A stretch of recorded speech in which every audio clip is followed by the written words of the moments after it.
और यहाँ पे रश आप देख सकते हैं कितना है, काफ़ी ज़्यादा रश है, बहुत रश, इतना ज़्यादा था कि कम से कम हम आधा घंटा रश में फंसे रहे हैं। तो अभी एग्जैक्टली हम फैसल मस्जिद पहुँचे हैं, तो देखते हैं अंदर जाने दे रहे हैं या नहीं, क्योंकि काफ़ी रश है। ये आप देख सकते हैं काफ़ी ज़्यादा रश है।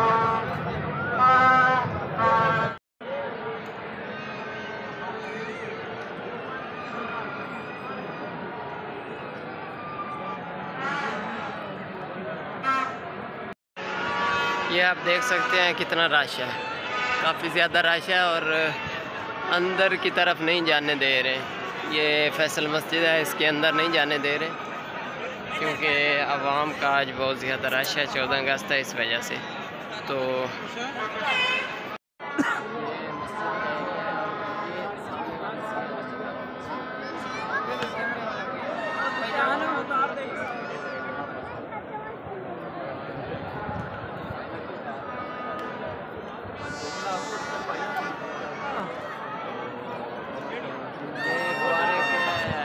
वगैरह और यहाँ पे वुज़ू खाने की जगह है, ये बाकी से है मस्जिद का।